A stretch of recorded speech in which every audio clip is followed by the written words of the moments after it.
আমার ভাইয়ের মনকে আপনি ভালোবেসে উজাড় করে দিয়ে আপনি আমার ভাইয়ের মনকে জয় করতে পারেন নাই। ও মায়েরা ও বোনেরা, এখনো সতর্ক হন, কিয়ামত তো আসিয়া যাইতেছে। আল্লাহ পাক রব্বুল আলামিন তাহার ঐশী গ্রন্থ আল কোরআনের মধ্যে ঘোষণা করেন, আকারনা ফি বুয়ুতিকুন্না ওয়ালা তাবাররাজনা তাবাররুজাল জাহিলিয়াতিল উলা।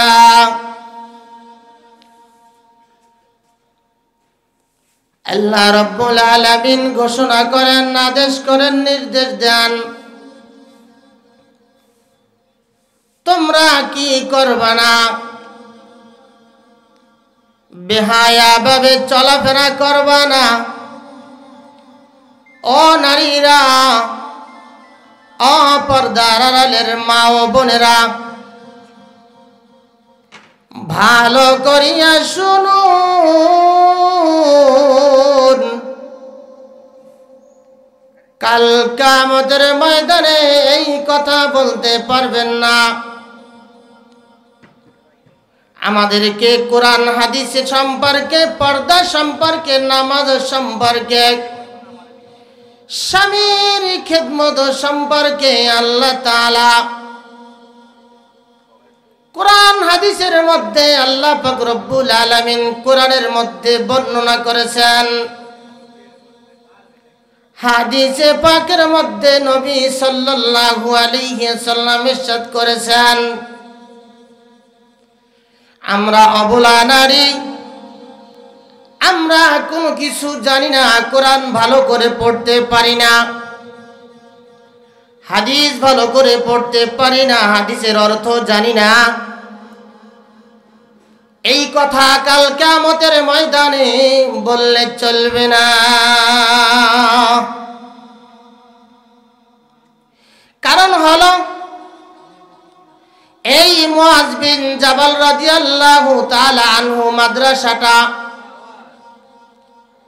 আমার উস্তাদ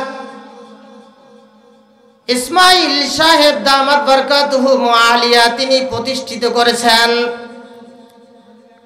যাতে করে এলাকার মানুষ দিনের কাজ বেশি বেশি করতে পারে, কোরআন হাদিসের জ্ঞান বেশি করে ধারণ করতে পারে। গ্রামের মানুষ কাল কিয়ামতের ময়দানে এই মাদ্রাসার ওসিলা করে জান্নাতে যাইতে পারে। কিন্তু এই কথা বলা যাবে না যে আমরা পর্দা সম্পর্কে আমাদেরকে কেউ জানায় নাই, আলেম ওলামারা ওয়াজ করে জানায় নাই, আমাদের গ্রামে মাদ্রাসা ছিল না, আমরা কোনো কিছু বুঝতাম না। এই আবদার আল্লাহর কাছে চলবে না কিয়ামতের ময়দানে। এজন্য আল্লাহ রাব্বুল আলামিন তাহার ঐশী গ্রন্থ আল কোরআনের মধ্যে ঘোষণা করেন, ও নারীরা, ও মায়েরা, ও বোনেরা, তোমরা ভালো করে শুনে রাখো, আমার আল্লাহ কি ইরশাদ করেন, তোমরা বেহায়ার মতো, বেহুদা ভাবে, জাহিলিয়াতের মেয়েদের মতো, জাহিলিয়াতের যুগের মতো নারীরা যেভাবে বেপরদায় চলাফেরা করতো, খোলামেলা তোমরা ওইভাবে রাস্তাঘাটে, বাজার ঘাটে ওই জাহিলিয়াতিল উলা তাদের মতো খোলামেলা ভাবে তোমরা চলাফেরা করো না।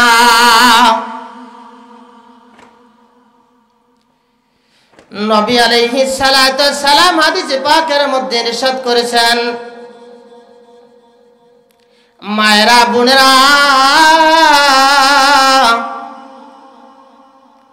আপনারা সুন্দর করে শ্রবণ করবেন, ভালো করে বোঝার চেষ্টা করবেন। আমার দয়ার নবী,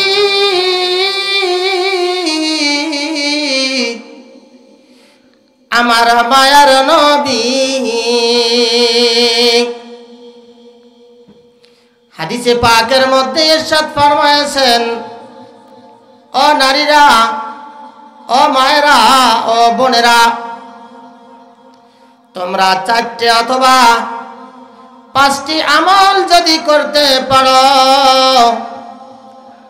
তাহলে আল্লাহ পাক রব্বুল আলামিনের জান্নাতের 8টি দরজা ওই নারীর জন্য খুলে দেওয়া হবে। বলেন সুবহানাল্লাহ।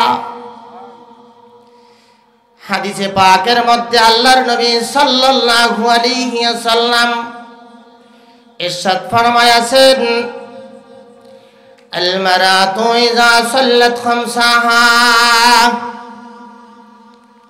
কোন মহিলা যদি 5 ওয়াক্ত নামাজ সময় মতো আদায় করে,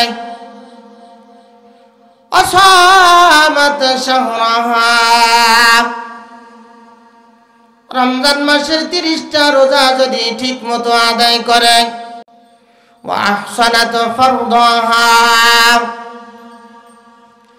নিজের লজ্জা স্থানকে যদি হেফাজত করে, পর্দা পর্দা মতো চলে, নিজের সৌন্দর্যকে কাউকে দেখিয়ে বেড়ায় না, ওয়া আতাআত বালাহা, আর স্বামী যে কথা বলে স্বামীর কথা অনুযায়ী চলে, স্বামী যখন যেইটা চায় স্ত্রী তখন সেইটাই হাজির।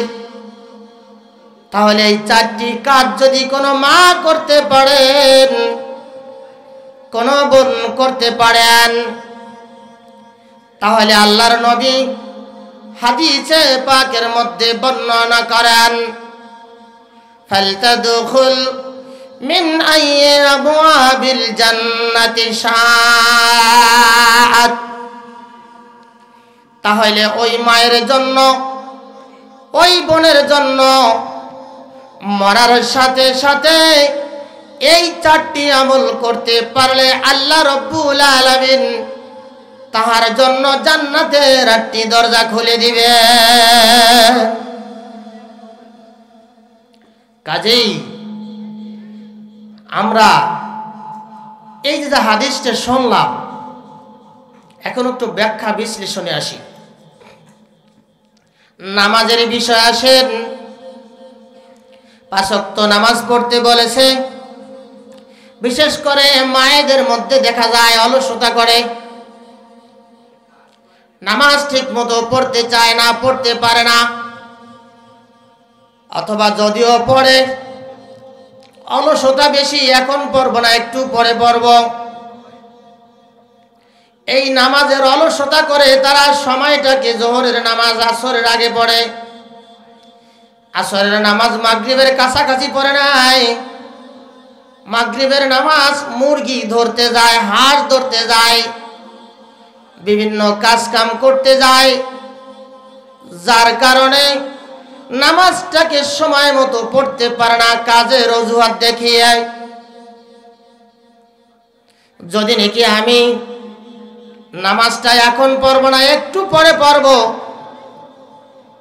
খালি একটু অলসতার জন্য টাইম মতো পড়তে পারলাম না, একটু পরে পড়ব, সময়ের মধ্যেই পড়ব, কিন্তু একটু পরে পড়ব, এই অলসতা যখন নাকি আমার মধ্যে আসবে, আমি নামাজ ঠিকই পড়লাম, এই অলসতা করে নামাজ পড়ার কারণে 2,88,00,000 বছর জাহান্নামে থাকতে হবে। নাউজুবিল্লাহ।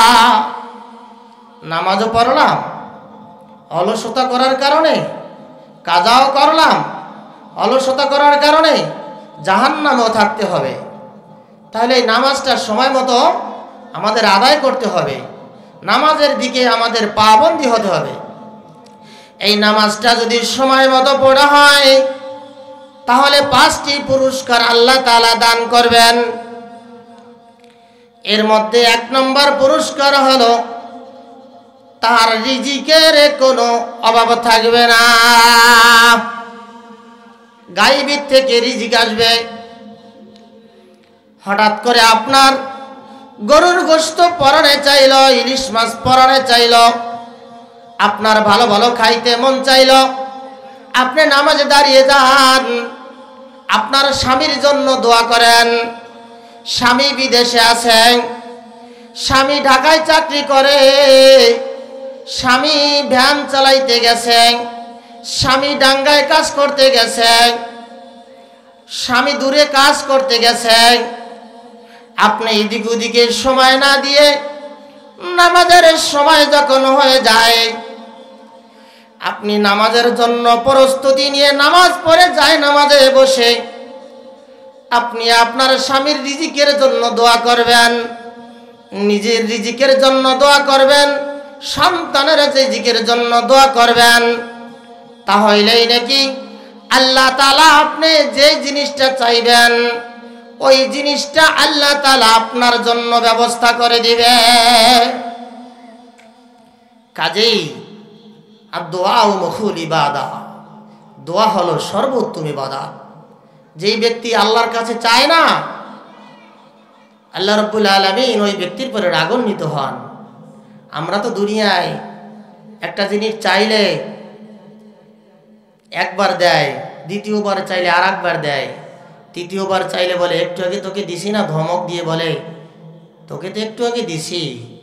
কিন্তু আমার আল্লাহ রাব্বুল আলামিন এত দয়ালু, আমার আল্লাহ এত মায়া, আমার আল্লাহর কাছে যদি বারবার চাওয়া হয় আমার আল্লাহ রাগান্বিত হন না, আমার আল্লাহ খুশি হয়ে যান। যত বেশি বেশি হাজাতের দরকার, প্রয়োজনীয় জিনিসের দরকার, টাকা পয়সার দরকার, সুস্থতার দরকার, স্বামী বিদেশে আছে, স্বামী তো কখন কাজ থেকে ফিরে আপনাকে ফোন করবে, বাকি সময় অন্য মানুষের সাথে আড্ডা না দিয়ে, সময় না কাটিয়ে আপনি বসে বসে নামাজ পড়ে আপনার স্বামীর জন্য যাই নামাজে বসে দোয়া করুন, আল্লাহ আমার স্বামী বিদেশে আছে, কাজ করতেছে, কোন জানি না কখন কোন বিপদ এসে যায়।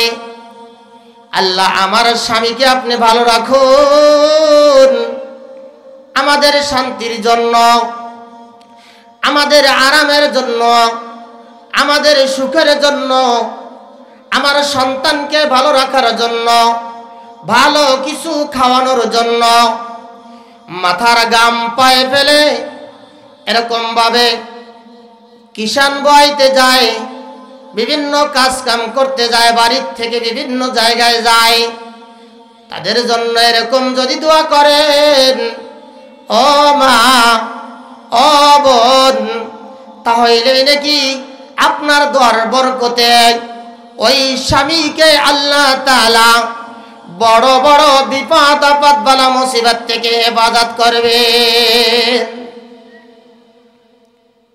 যখনই বিদেশ থেকে ফোন দিবে, ফোন দেওয়ার সাথে সাথে যদি দেখা যায় তার স্ত্রী হিজাব পরে আছে, কোরআন শরীফ পড়তেছে, যায় নামাজে আছে, তাহলে বিদেশে বসে, ঢাকা বসে, দূরে স্বামী যেখানেই থাকুক না কেন, স্বামী যদি ওইটা দেখে তাহলে ওই স্ত্রীর দুনিয়ায় কোনো কিছুর অভাব হবে না।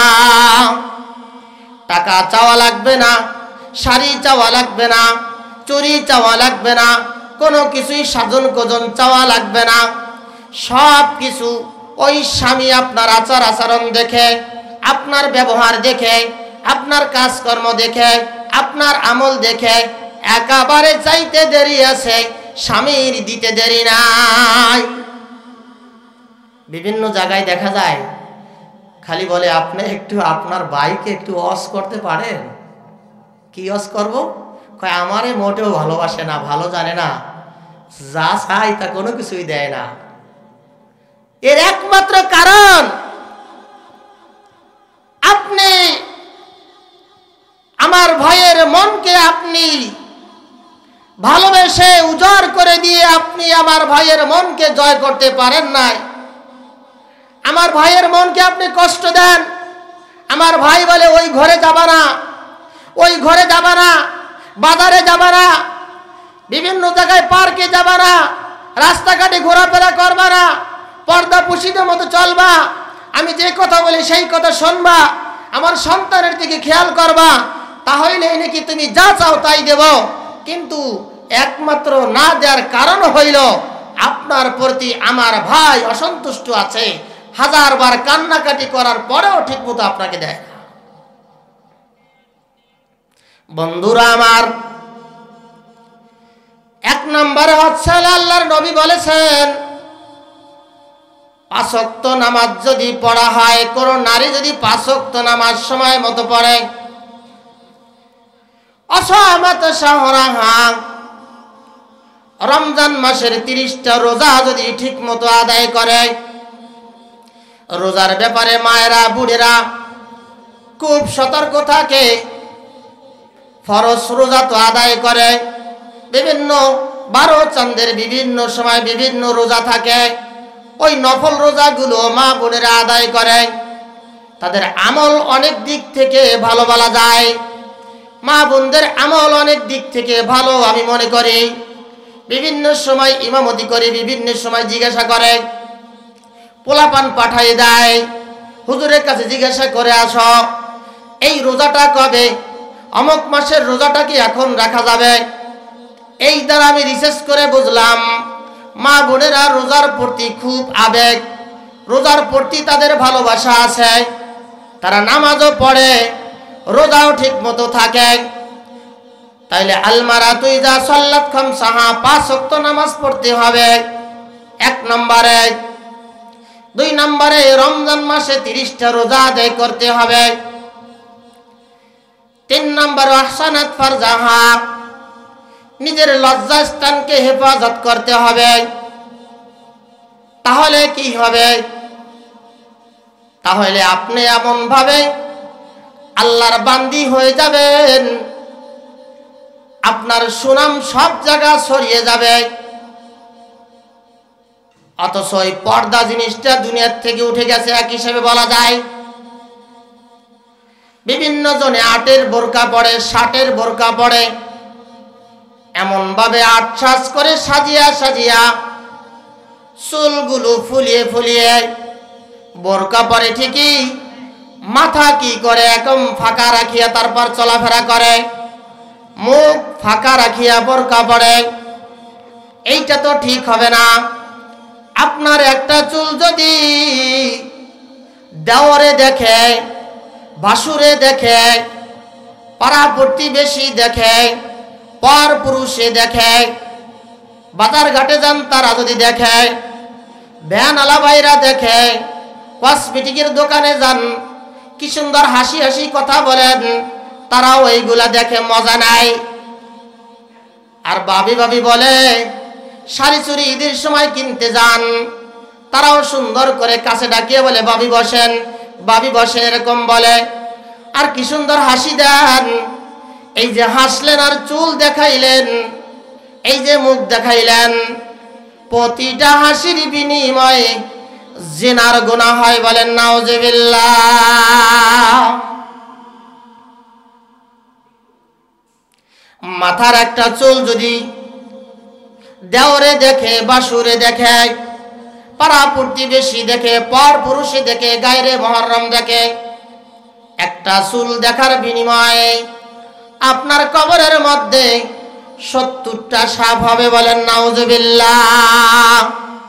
কোন কোন রাওয়ায়াতে আসছে 99টি সাপ হবে।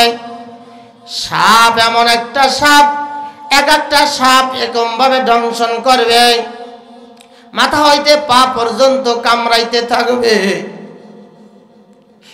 ও মায়েরা, ও বোনেরা, এখনো সতর্ক হন, কিয়ামত তো আসিয়া যাইতেছে। এর আলামত হলো নারীরা বেপরদাভাবে চলবে, নারীরা ঠিক মতো স্বামীর কথা মানবে না, নারীরা নামাজ ঠিক মতো পড়বে না, নারীরা পর পুরুষের সাথে বেশি সময় কাটাবে, ফ্রি মাইন্ডে চলাফেরা করবে, কোনো কিছুই মনে করবে না, স্বামীকে স্বামীর মতো মনে করবে না। অথচ আল্লাহর নবী বলেছেন ওয়াতাত বালাহা, 4 নম্বরে কোনো নারী যদি স্বামীর সেবা করতে পারে, স্বামীর খেদমত করতে পারে। এই শীতের সময় আসতেছে, স্বামীকে যদি গরম পানি, কারেন্টে হোক, গ্যাসে হোক, চুলায় হোক, একটু গরম পানি যদি করে অজুর জন্য প্রস্তুতি করে দেয়, এই অল্প একটু গরম পানি করে দেওয়ার কারণে 7 ভরি স্বর্ণ আল্লাহর রাস্তায় দান করার সওয়াব মা আপনার আমলনামায় আল্লাহ লিখে দিবে। 7 ভরি স্বর্ণ, আল্লাহু আকবার। 1 ভরি স্বর্ণের দাম বর্তমানে 2 লক্ষ টাকা। আর এই স্বর্ণের কারণে অনেক যুবক ভাইরা বিবাহ করতে পারতেছে না, এই স্বর্ণের দাম বাড়ার কারণে। কারণ স্বর্ণ ছাড়া বর্তমানে বিবাহ হয় না। স্বর্ণের পাগল মায়েরা বোনেরা, স্বর্ণের পাগল হয়েন না, আমলের পাগল হন। গতকালকে এক হুজুর ওয়াজ করছিলেন যে আমলই তো সব কিছু, আমলের পাগল হন, সবাই সবার হক আদায় করেন। স্বর্ণ নিয়ে তো কবরে যাওয়া যাবে না। ছেলেটা ভালো কিনা, মেয়েটা ভালো কিনা, দিনদারিত্ব কিনা বিয়ে দিয়ে দেবেন, ঝামেলা শেষ। কিন্তু স্বর্ণ দাম এমন বাড়ছে যে আমাদের মতো যুবক যারা আছে তারা বিবাহ শাদী করতে পারতেছে না। হারে মায়েরা, অথচ এর চাইতে আপনি একটু আমার বাবার, আমার ভাইয়ের টুপিটা সুন্দর করে ধুয়ে পরিপাটি করে হাতে ধরাই দিলেন, মা বাবার হাতে ধরাই দিলেন, নেন টুপিটা মাথায় দেন, দেখেন তো আজকে টুপিটা কেমন দেখায়। বলবে অনেক সুন্দর দেখায়। স্বামীটা আলহামদুলিল্লাহ মনে মনে বলবে, এই আলহামদুলিল্লাহ বললো, শুকরিয়া আদায় করলো। আপনি টুপিটা ধুয়ে দিলেন, 5 মিনিট সময় লাগলো।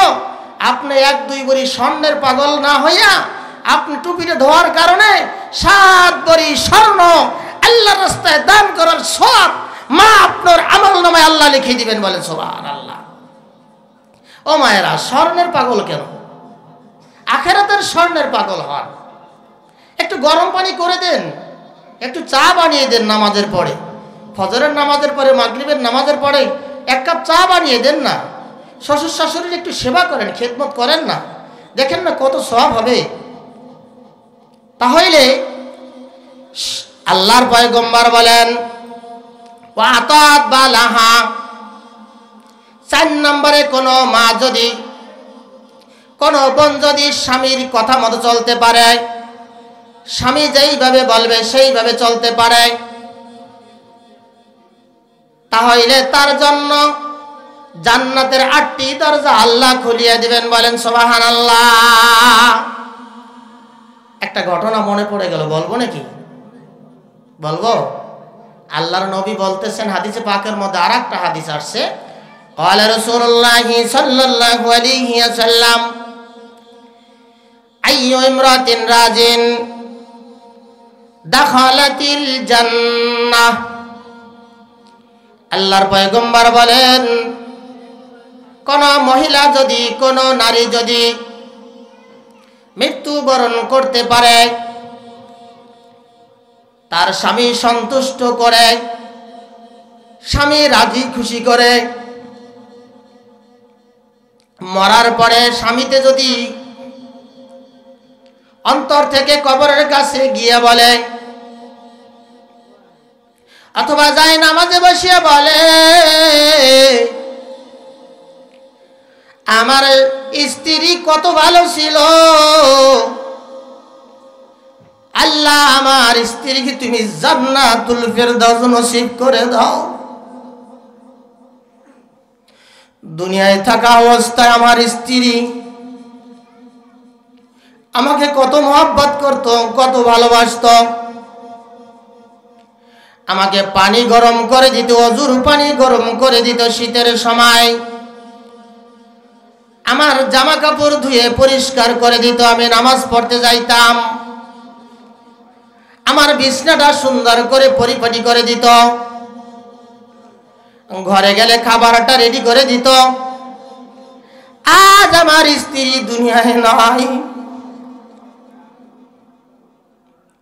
বৃদ্ধ বয়সে স্ত্রীর জন্য এতটা মায়া লাগে, এতটা ভালোবাসা জড়িয়ে যায়। আপনি যদি যৌবনকালে ভালো ব্যবহার করতে পারেন, স্ত্রী যদি স্বামীর মনকে জয় করতে পারেন, তাহলে শেষ বয়সে আসার পরে আপনার ভালোবাসা পুরাবে না। কবরের কাছে গিয়ে খালি আপনার স্বামী বলবে, আল্লাহর নবী হাদিসে পাকের মধ্যে বলে দিয়েছেন, আইয়ু ইমরাতিন রাজিন দাখালাতিল জান্নাহ। যদি কোন স্বামী স্ত্রীর কবরের কাছে গিয়ে বলে, আমার স্বামী ভালো, আমার স্ত্রী ভালো ছিল, আমার স্ত্রী ভালো ছিল, এই কথা বলার কারণে ওই স্ত্রীর জন্য জান্নাত অবধারিত হয়ে যাবে। বলেন সুবহানাল্লাহ। আছে দুনিয়া এরকম? হ্যাঁ, দুনিয়া এরকম স্ত্রী আছে? কেউ বলতে পারবে যে আমি যা বলি তাই শুনছে, আমার স্ত্রী খুব ভালো? না, খুব কম, খুব কম। মানে পান থেকে চুন খসলে খবর আছে। ওই দিন কেমন আছে, দরজায় শীতের সময় এমন আছে সারা রাত বাইরেও দাঁড়াই লাগতে পারে, বলা যায় না, আধুনিক যুগ তো। আপনি একটু ওয়াজ শুনতে আসছেন, একটু দেরি করে গেছেন, কলিং বেল টিপ দিয়েছেন, আজকে খবর আছে, আজকে সারা রাত দাঁড়াই থাকা লাগবে। কালকে একবার ওয়াজ শুনতে গেছিলাম, আজকে আবার ওয়াজ শুনতে যাচ্ছ, 12টার সময় আসবা, আমার ঘুমের ব্যাঘাত ঘটাবা। কিরকম স্ত্রী আছে না দুনিয়ায়? আছে, আছে। একজন আর স্ত্রী মারা গেছে, মারা যাওয়ার পরে মনে করেন মধুমতি, এই টুঙ্গি পাড়ায় মধুমতি, এই মধুমতি নদীর মধ্যে পড়ে স্ত্রী খেয়া পাড়াইতে গিয়ে মারা গেছে। মনে করেন জোয়ারের সময় খেয়া ডুবে মারা গেছে, এখন বাটা হয়ে গেছে। খবর পাইছে তার স্ত্রী এখনো আসে না। কি হইল, ঘটনা কি? পরে খবর আসলো আপনার স্ত্রী খেয়া পাড়াইতে গিয়ে খেয়া ডুবে মারা গেছে। উনি বাড়ির থেকে দ্রুত দৌড়ে চলে গেছে। কিছু দূর যাওয়ার পরে খবর পাইল এই জায়গায় আপনার স্ত্রী মারা গেছে। মনে করেন ওই সময় কি ছিল, জোয়ার ছিল, ওই জোয়ারের দিকে হয়তো চলে গেছে। উনি কি করছে, জোয়ারের দিকে না যাইয়া উনি উজান দিকে রওনা হয়েছে। লোকজনে বলা বলি করতেছে, হারে বেটা বেয়াকুব, তোর স্ত্রী যখন নদীর মধ্যে পড়ছে তখন তো জোয়ার ছিল। কয় কি আমি বেয়াকুব না, বেয়াকুব হইলা তুমি। কয় কারণ কি, ঘটনাটা কি? কয় কি ঘটনা হলো, আমার স্ত্রীর যেই কথা বলতাম আমার স্ত্রী শুনতো না। আমি বাপের বাড়ি যাইতে মানা করছি, তারপরও খেয়া পাড়াই যাইতে গেছে। আমি যদি বলতাম আজকে একটু আমার কাছে আসো, কয় কি টাইম নাই। আমি যদি বলতাম আমার জন্য একটু গরম পানি করে দাও, কয় কি টাইম নাই। আমি যদি বলতাম আমার টুপিটা ধুয়ে দাও, কয় কি নিজের তা ধুয়ে নাও। অর্থাৎ আমি যে কথা বলতাম তার বিপরীত চলতো, উল্টো চলতো। কাজে আমার মনে হয় আমার স্ত্রী মারা গেছে, মইরা যাওয়ার পরেও মনে হয় জোয়ারের দিকে যায় নাই, ওই মরার পরেও মনে হয় উজান বাইয়া উল্টা দিকে মরার পরেও গেছে। কি এরকম হয় না? কয় মরার পরে সোজা হবি রে সাপ, সাপ সোজা তো হইলি না, মরার পরে টান টান হয়ে আসো কেন? কয় টান টান হয়ে আসি, আমার জীবন শেষ, এখন জেলাও সেই কদু, পিডাও কেন? কয় পিডাইলে কাজ হবে না, আমার ভিতরে আর কিছু নাই। কাজেই মা ও বোন, আপনাদেরকে পায়ে হাত দিয়ে অনুরোধ করে বলি, বাবাদেরকে ভাইদেরকে যথেষ্ট ইজ্জত সম্মান করবেন। আল্লাহর পরের স্থান স্বামীর। কাজী স্বামীকে আপনি কষ্ট দিলে, আপনি নামাজ পড়েন, সব কিছু করেন, রোজা থাকলেন, যাকাত দিলেন, হজ করলেন, আমল করতে করতে সারা রাত তাহাজ্জুদ নামাজ পড়লেন, কিন্তু স্বামীকে কষ্ট দিছেন, আপনার ওই আমলে কোনো কাজ হবে না। স্বামীকে কষ্ট দেওয়ার কারণে আপনার জন্য জাহান্নাম অবধারিত হয়ে রাখছে। আপনি সুন্দর করে শুনে রাখেন। আল্লাহ পাক রব্বুল আলামিন আমাদেরকে এই যে কথাগুলো বললাম, আমাদের সবাইকে পরিপূর্ণ বোঝার তৌফিক দান করো এবং আমাদের সবাইকে আমল করার তৌফিক দান করো।